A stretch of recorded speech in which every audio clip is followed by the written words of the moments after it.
Generally, the consumers are kind of primed by renewable energy because they believe in it. They care about it. They want renewable energy, or in the case of community solar, they support solar. Hello and welcome to the Solar Maverick podcast, where solar meets entrepreneurship and experience. I'm your host, Benoit Thanjan, so let's get into it. Hi, this is Benoit, your host of the Solar Maverick podcast. I'm excited to interview Tom Mattsey. He's the president and CEO of Clean Choice Energy. After spending 15 years helping people get involved in politics through technology, Tom wanted to do something more about climate change. He had a vision to make renewable energy accessible for all and founded Clean Choice Energy to do just that. Clean Choice Energy expands access to clean energy through clean electricity, community solar, and offset products. The company empowers people and businesses to cut emissions, support renewable energy, and live cleaner lives. Founded in 2012, the company has become one of the fastest growing businesses in America, as ranked on the Inc. 500 and Deloitte Technologies Fast 500. There are many interesting insights that Tom provides in the interview. Some of them are how Clean Choice Energy is the easiest solution for customers to procure renewable energy, how Clean Choice Energy uses data science to lower customer acquisition costs. He talks about how cloud computing is creating innovation throughout the industry, not just in solar, and Clean Choice's competitive advantages being a developer of community solar projects compared to other developers out there. I appreciate you listening to this episode of the Solar Maverick podcast. Let's get into it. Hi, this is Benoit, your host of the Solar Maverick podcast. I would like to thank Summit Ridge Energy for sponsoring this episode of the podcast. Summit Ridge Energy is the leading owner and operator of community solar projects in the United States. Thank you again to Summit Ridge Energy for sponsoring this episode. You'll learn more about them during this podcast.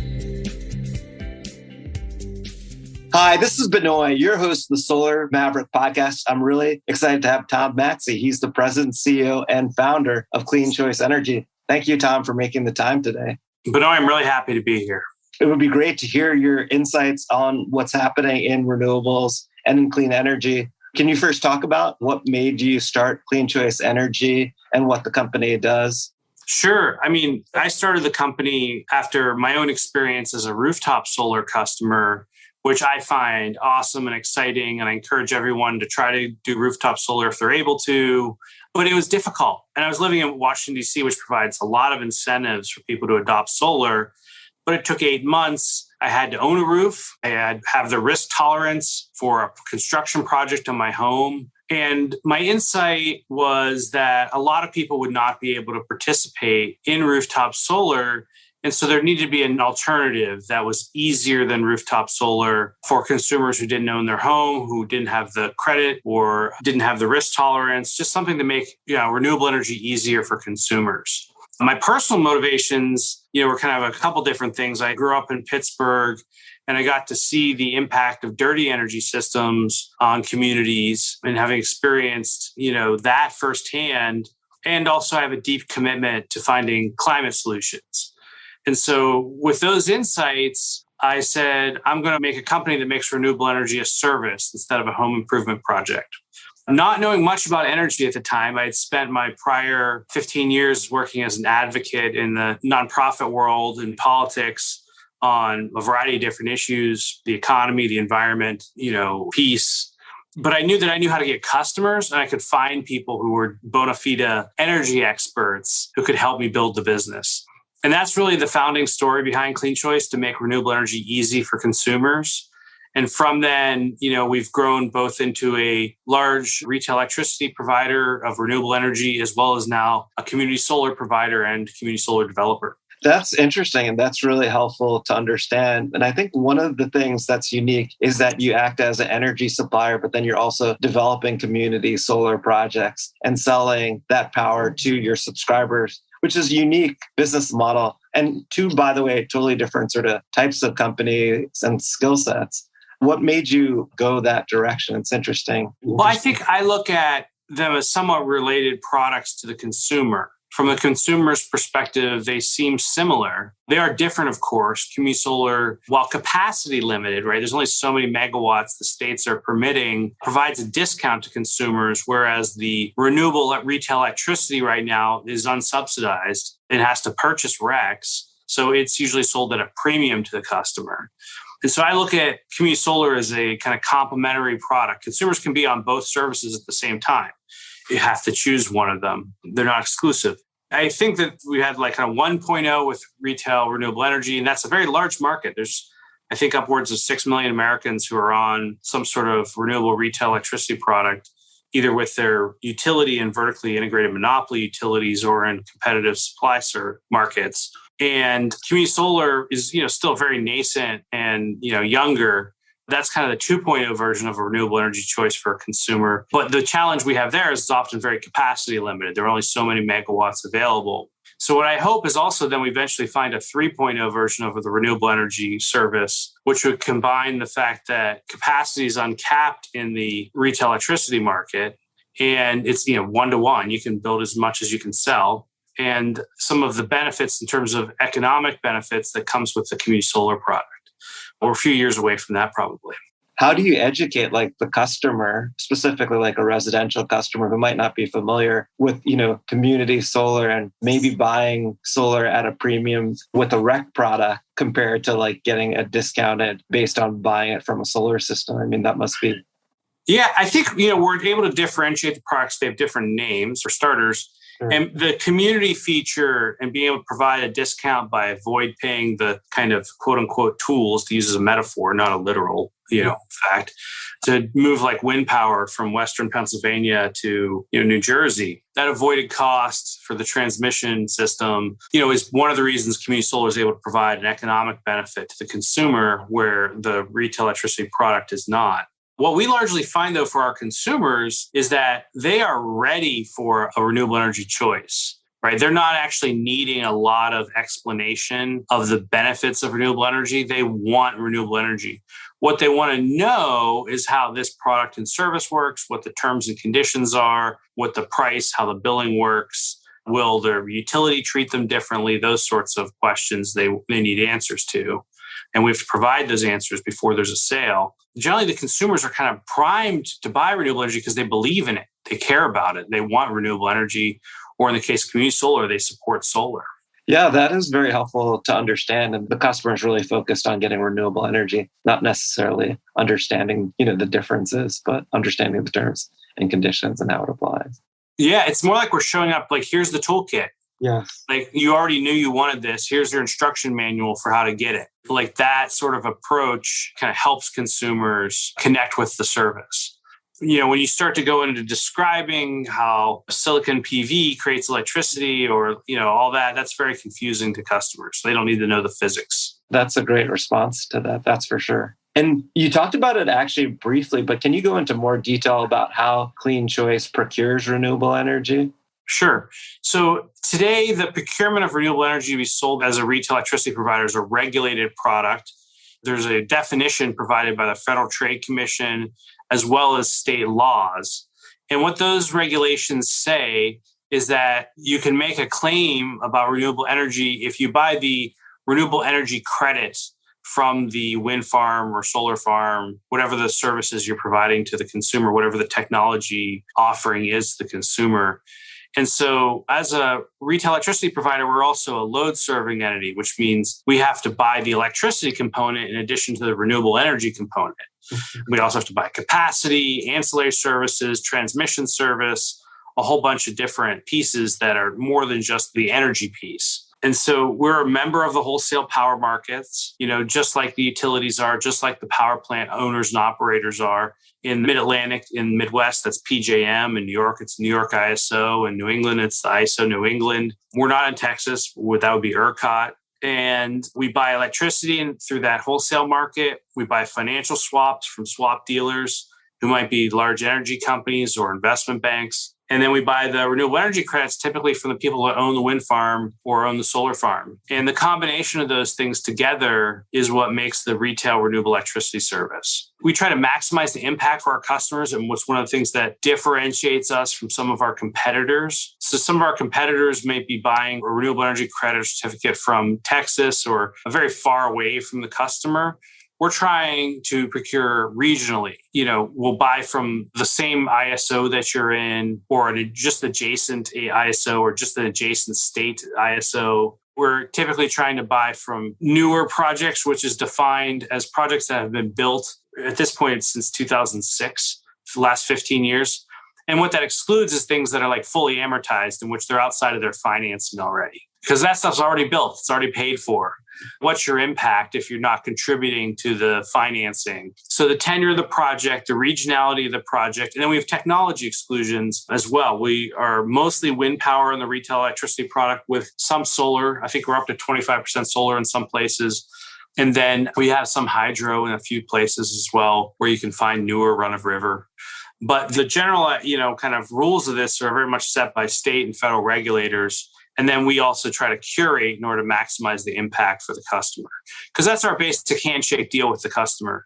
They're paying us in order to make an impact for them and contribute to the renewable energy economy. For sure. And that's a huge differentiator that you're talking about with what you're doing. I've actually never heard of a third-party energy supplier who does that. And, I think obviously the primary reason why they're doing it further from where the actual electricity is generated is to get cheaper. It's cheaper, which right. Maybe our audience might not know that. And that's great. And as well as what these sort of exclusions with technology, having more solar, like you're potentially buying a higher rec and the financing as well. Right. But that obviously has more support for the renewable energy.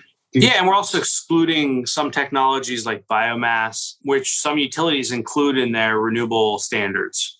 Right. And there's probably a place for biomass, although I don't like whole tree biomass. But our customers, when you talk to them about renewable energy, the picture in their head is a wind farm, a solar farm, or a hydroelectric dam. Right. They don't think about the kind of more esoteric forms of renewable energy like, biomass. And so the way I think about it is nothing that burns. And in terms of like our differentiator to how we procure the renewable energy credits, an example of this, New York State publishes environmental disclosure labels for what they call energy service companies, or ESCOs, in New York. And I think we are still the only company with an environmental disclosure label in recent years that is only 100% renewable energy and only from wind and solar. And in order to achieve that, it's effectively procuring from within the same catch basin as the Clean Energy Standard in New York. Something I'm proud of. I mean, their Clean Energy Standard is constantly moving, so I hope we can continue to meet that standard. But, it does kind of speak to how we try to differentiate ourselves.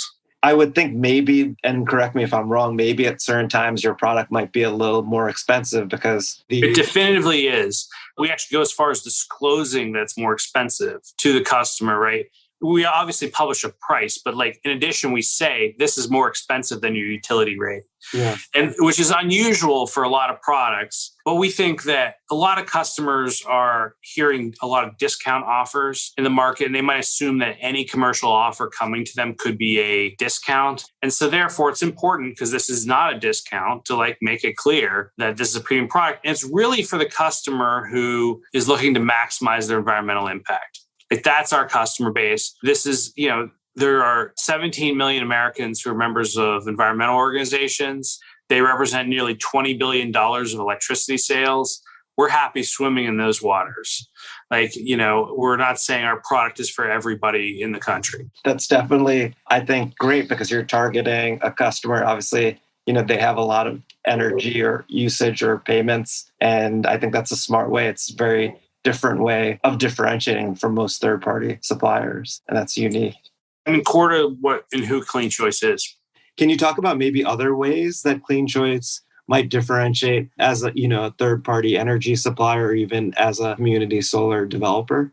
One big one is that we only provide 100% renewable energy products and community solar products, right?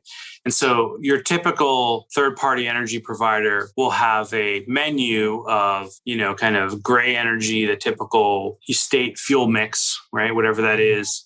And then they might have a little bit greener version, then maybe it's 50% green, and then they might have 100% green. They'll have a menu. There's only one thing on our menu, 100% renewable energy. We might have some flavors where you could do a product with some more solar in it, or you could do a 99.1 wind, or you could do 100% wind, but it's only renewable energy. So that's a big differentiator. The second is, as a company, we try to stay actively involved in advocating for the expansion of renewable energy and renewable energy policies. And so you're not just getting a service from us, you're also buying from a company that you may share your values. And together that, our view for the future and what the world is that we're working towards. And for our customers, that's important. They care deeply about climate change and they want their company they're buying from to share their values. That's one of our differentiators as well. Tom, if you want to talk about, as a community solar developer, how you differentiate. Because that's a little harder, right? So as a community solar developer, as you know, your relationship as a developer is with somebody who owns a piece of land or owns a building that has a large roof. And that's definitely harder to have a different to that landowner, that person who owns that building. They're not always the people who have the environmental focus. They're looking for how to maximize value for something they own. It's a real asset. It's important to their family. It's important to the income of their family. I think we do, present our company for who we are. And we often win a lot of land deals because they just like us a little bit more. Right. We're not, calling in from California. There's somebody in their community, in their state, who we typically are either employing or working with directly. And they like that piece as well. A lot of developers have tricks like this, not tricks, but practices, rather. And so I don't know if we're exactly unique in that regard. I do think one of the skill sets we have as developers that we understand the consumer market. With community solar, for example, you're typically having to sell the output of that to customers in a very narrow geographic area. And so it's important to know whether or not there's a large enough market in that geography, whether or not there are enough customers in that geography where you want to build that solar farm to actually buy the offtake from it. And some parts of New York, for example, they've run into this challenge of they're out of customers, right?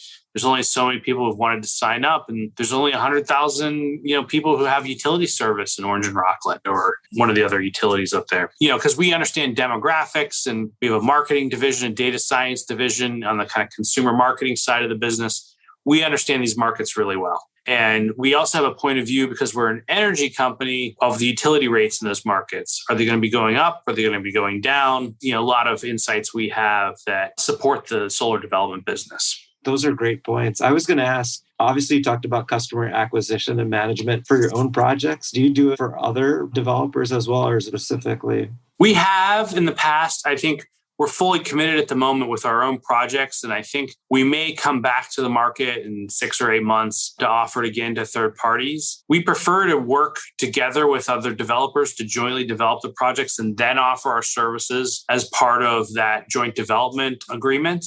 We think that leads to a better kind of relationship with the developer and a better outcome for the customers who are ultimately going to be the off-takers, but also a better outcome for the likely asset owner, the financier who wants to own the project. Because if we're not just the kind of in and out, provider of a service, but if we put some skin in the game, including our own capital, that gets to better outcomes. So we prefer to do joint development agreements and then offer our services as part of the development arrangement. Yeah, it is something we have done in the past, and we work for currently third-party asset owners. We're managing solar farms for them in customer management in Minnesota, in Massachusetts, in New York, in Maryland, not yet in New Jersey. It's a small market. It's probably sub $100 million market. So it's hard to, justify as much of an investment in it unless we're also developing the projects. That makes sense. And, it was great to hear how CleanChoice differentiates as a developer. With the two key things that you said was to know whether there's a market for the customers, which regular developer wouldn't know,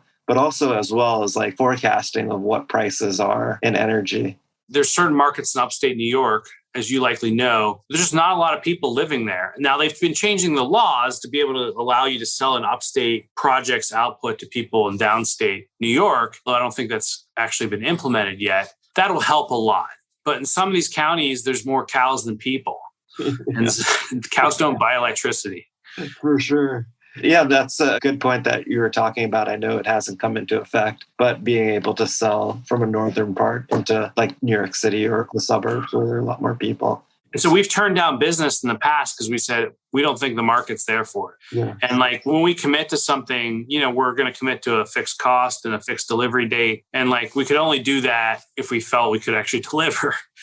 And so we've avoided getting into trouble and not hitting deadlines by declining some business, sometimes saying no. I think it's a good thing to be able to say no in a situation where you can't meet the expectations of the customer. And I'm sure you've had to say no to a lot of different opportunities to be able to stay in your lane and, talk about what you're focused on. So, yeah, the community solar market is still very nascent, right? I mean, I think maybe it's a 4,000 megawatt market, maybe 5. I'm not exactly sure. Yeah. Maybe it's on its way to 7 or 8 right now. If you get some more states, you get some more legislation done, it could be a lot bigger. But it's still very nascent, still very early days. It's going to be interesting to see, like, in the future, how much it grows. And I'm sure, you're excited about the opportunity as well in the future with most states. Yeah, absolutely. And I think I'm hearing more and more from states that are not actually states that are on the expansion list for the Industries Trade Association. Yeah. But there are people in those states who want community solar. And they are, trying to figure out how to do it on their own without even policy support from the Industry Trade Association. And that just means it's a good idea and a good product. People like it and they want more of it.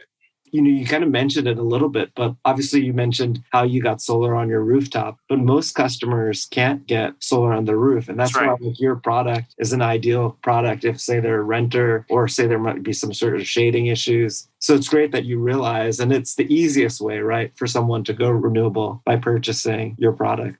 It is. And, I think more and more consumers, sustainability and the companies they buy from are really important things they care about and what they're looking for. It's almost like choosing, what team you want to be on. And that's how a lot of the customers think about it. They want to be on team renewable energy.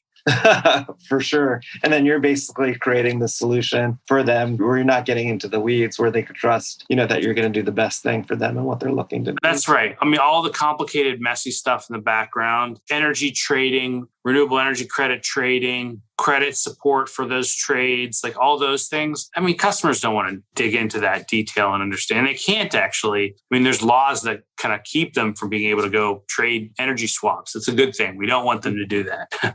For sure. But, right. And so we wrap it up as an easy to understand service for the customer. Hi, this is Benoit, your host of the Solar Maverick podcast. I would like to thank Summit Ridge Energy for sponsoring this episode of this podcast. Summit Ridge Energy is the leading owner and operator of community solar projects in the United States. The team has been a strong force within the U.S. commercial solar market for years and was instrumental in the creation of virtual power purchase agreements and associated financing structures. Summit Ridge Energy has leveraged this experience to launch Summit Ridge Capital, a dedicated funding platform that acquires pre-operational community solar and battery storage projects. SRE also works with landowners across the country to maximize the value of their acreage by offering predictable lease income to host their solar farms. From site identification and system design to take out financing to construction management, Summit Ridge Energy is the most complete solution provider in the community solar space. Summit Ridge Energy was interviewed twice on the Solar Maverick podcast. Definitely check out those episodes. The latest one was episode 87, how Summit Ridge Energy became one of the largest owners of community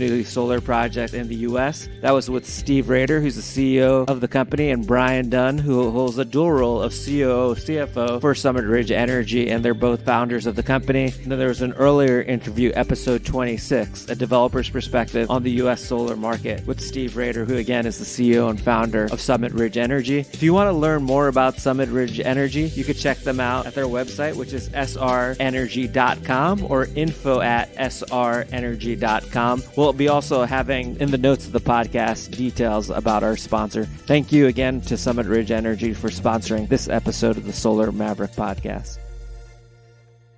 Can you talk about like the different ways that you acquire customers? I know you've worked a lot in like the digital marketing space, but can you talk about, I've received a lot of letters from Clean Choice Energy, which is a great way because people don't really look at mail anymore, or they look at mail more. There's less mail coming compared to email.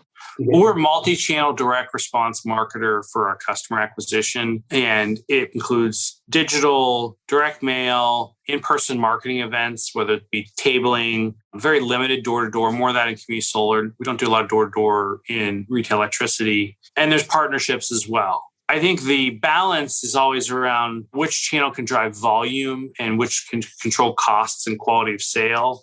But one thing that differentiates us as a business is we have a very big data science capability inside of our company. We employ data scientists. We own large data sets for the whole country. We're constantly modeling what utility you live in, how much electricity do you use in your home? Are you 5 megawatt hours a year or 15 or 20 megawatt hours a year? What's your elasticity around price? What's your likelihood to stick around? A lot of different factors. But that allows us to really put the offer in front of the consumers who are interested in the product and then not bother other consumers who just aren't interested. And that kind of targeted approach, gets us much better results as a business and, strong financial results and outcomes that then allows us to keep fulfilling our mission for our customers. And so that's the virtuous cycle. We become a strong business. We are able to deliver on the mission for the customer. We're able to do more impact with more customers. But really, we are multi-channel and we use the different tool to solve whatever the challenge is. So direct mail works really well for marketing in 8 states and 36 markets all at once, because you want to be able to have mail flights that are 5-6 million, packages, because it drives down the cost. Door-to-door and tabling works really well when you need to sign up 400 customers in one specific market, in one specific county, in 1 month. It's like a community solar type problem, right? We have a really capable marketing team led by an incredible marketing executive and her management team, and they know how to use all these tools very effectively. So the combination, if you look inside of our business, most of our team is either in marketing or in technology. And so the combination of our technology capabilities from data science to marketing automation with our marketing skills and our big data sets that we own really helps us acquire customers affordably. If the right customers are interested in the product, they're profitable as well. So we can be successful and keep delivering on the mission and impact for our customers. Yeah, that is really helpful. And it's interesting because it sounds like you found a better way of targeting your ideal customer, which you talked about before, someone who wants to go into renewable energy. And that's interesting how you're using data science and a multi-pronged marketing channel to get them. It took years and millions, if not tens of millions of dollars of investment to get these tools built up and have these capabilities, but they allow us to, kind of peer into the customer universe and find the right customers for the right product. We think we can apply this to other solutions and other problems in clean tech, including deployment of electric vehicles and EV charging and demand response, electrification services. But the data capabilities, make us smarter about which customers want what sort of products.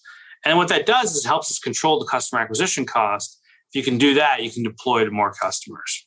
And I guess, are a lot of customers comfortable with procuring energy online? Obviously, they could go to your website and sign up, but is that a popular channel for people to go to? Or it is. I'd say that different customers behave differently in different places. And so we certainly sign up thousands of customers online. And, it is a profitable channel for us. One of the complexities of online marketing in particular is that the internet is very contextual, meaning you see an ad for solar if you're searching for solar or electricity or energy. But if you're never searching for those terms, if you're only looking for sports scores and, travel deals or shopping, you're probably not going to be served advertising that's related to solar or your electricity bill or something like that. And so one of the challenges the pure digital marketing has, if you're trying to drive volume, if you just need a couple hundred customers, it's something different. But if you're trying to drive volume, one of the challenges of digital marketing is that there's not enough context. The universe of people who are looking for that topic is not large enough to actually serve really big marketing programs, especially if those programs have to deliver in very narrow geographies, like just one corner or one utility market in New Jersey or something like that. Now, what's your alternative in those cases is also do partnerships. So you find large employers or local organizations, they have their own online channels to reach people in those communities as well. So there's lots of different tools marketers have to get the job done.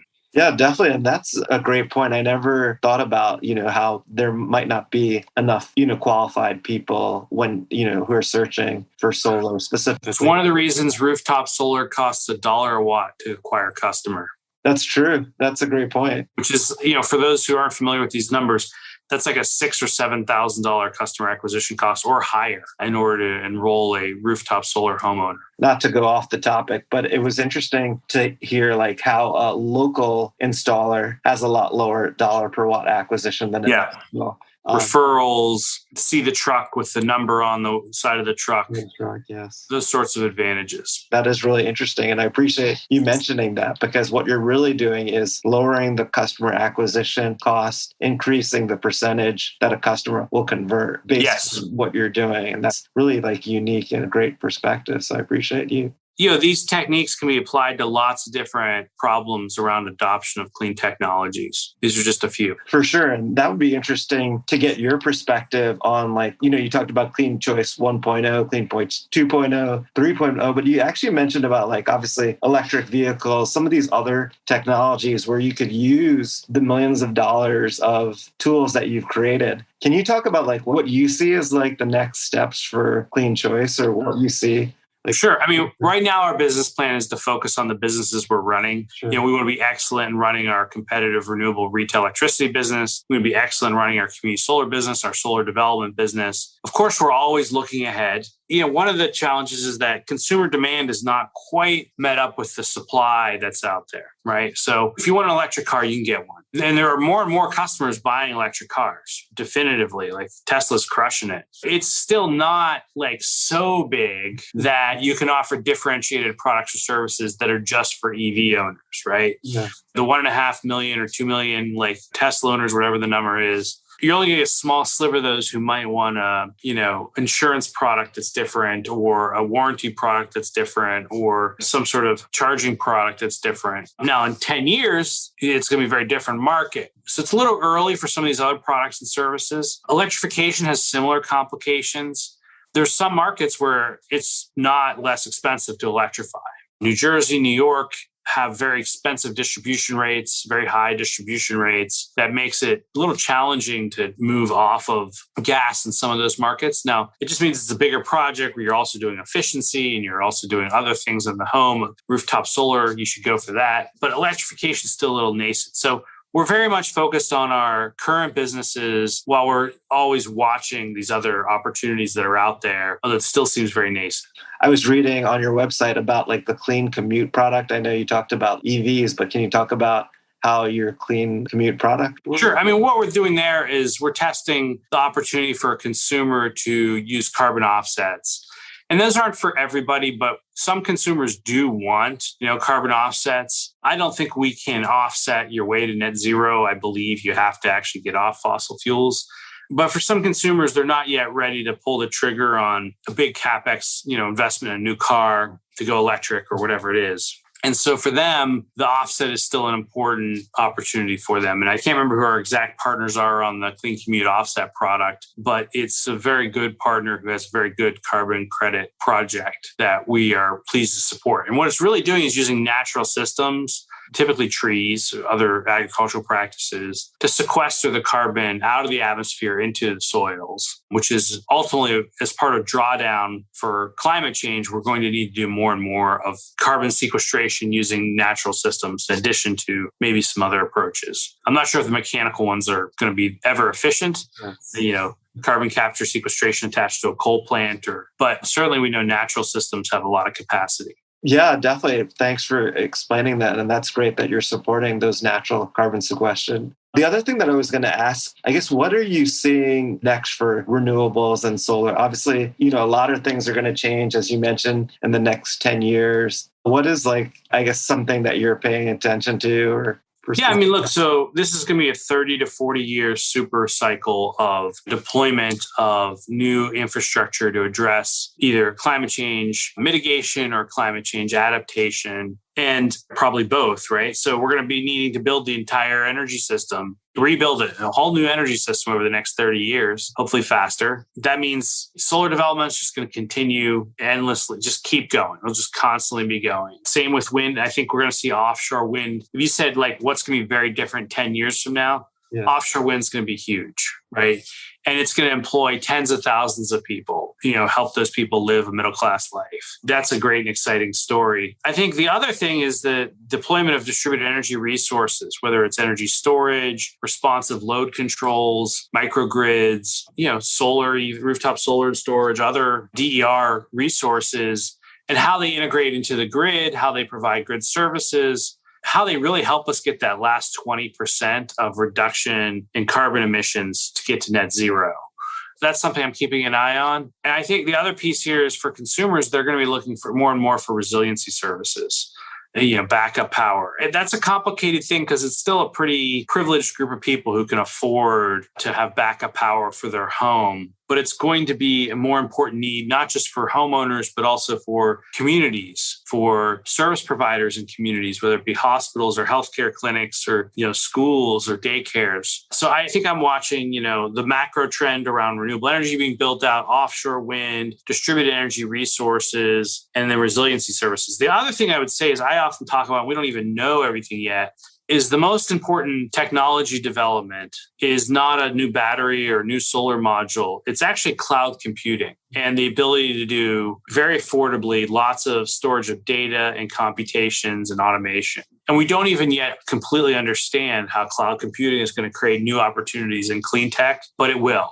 In my own business's example, I talked about what we do with data science. What we do 15 years ago would have taken a server room, like a room in a data center, right? We would have had 15 EMC machines and a couple of Sun workstations. And now that's all done very seamlessly in the cloud, with AWS or Azure or whatever the service is. So cloud computing is also massively changing the world. And with it comes also new tools for categorization and making decisions, machine learning, deep learning, artificial intelligence tools, other technology tools as well. Yeah, I never even thought about cloud computing, but that is a great trend. And it'll be amazing to see how it'll change, how I just think about how the grid will operate a lot more efficiently in the future and procure and use DERs more efficiently. Well, eventually, so if you think about those DERs, you ultimately need, resources talking to each other and with the grid, right? And that's going to happen in the cloud. And the ability of fast computations to make decisions instantaneously, how to deploy, curtail, charge, invert, convert, whatever it is, going to take some very smart systems. One of the things that really impressed me, you come from a very different background. You saw an issue when you had your solar installation on your home that took obviously a lot of time, and you created business around it. Can you tell the listeners about what your background was before and what gave you the confidence to be able to start something that people would think is very different when especially after you hear about my background, right? Yeah. So, I spent 15 years in advocacy and democratic politics prior to starting my company. The company formed in November 2011. Our first revenue dollar was April of 2013. So it was a year and a half to essentially build the business. But in my prior career, I worked for the AFL-CIO, the Democratic National Committee. I worked for MoveOn.org, all in kind of the national mobilization and political and public affairs and campaigning layer for those organizations. My job was to go win campaigns on issues or to mobilize, supporters or raise money, whatever it was, using internet and data technology. I was the internet director for the AFL-CIO, internet director at the Kerry campaign, the Democratic National Committee, national campaign director and Washington director for MoveOn.org. All those experiences really gave me tools to understand how technology can help you scale solutions, how to use data science and big data to find your supporters and your activists who might need to be mobilized. And those skills are very applicable to the work we do around customer acquisition. And I suppose you'd say that, okay, so why would I think I could go run an energy company, having never run an energy company previously? I knew how to do two things. One is I thought I could figure out how to get to customers, right? And that's proven true. The second is I knew I could find people who would join the company, join the cause, who had all those skills I didn't have. Yeah. And that really, the entrepreneur's job is to actually be the person who's willing to take the risk and step forward and say, plant the flag and say, this is where we're going and we're moving in that direction. Who's with me? And then you gather a team around your vision and work together to deliver on it. I guess you can say also, I guess the word maverick may apply. I'm like, people told me I was nuts or crazy and were wrong. I'm like, what do they know? Like, I just dismiss them, right? But that's what entrepreneurs do. Like, that's how that works with entrepreneurs. We're kind of energized by being told it can't be done. And I think, the entrepreneurial spirit, and like when you say things like entrepreneurial spirit, it can sound so cliche, right? That it gets used a lot. What it really means is there's people who are willing to focus in on a problem and figure out creatively how to solve it. And they're willing to work long, hard hours to do it. And they're willing to bring other people in to help them do it. And, that's really what entrepreneurs are. Is they see that something can be built that doesn't exist yet. And that's how I think about what my role has been to build Clean Choice. Yeah, and that's interesting to hear your story and your experience. And from what it sounds like to me is you saw like a problem that needs to be fixed in clean energy. You're passionate about it and you have a skill set that is extremely like valuable with technology and, analyzing data information, how to market it, that you used in another sector that you could easily do it to another sector. So I can't imagine how difficult it was to become like a third-party energy supplier, but obviously building that team and finding good people who have that background.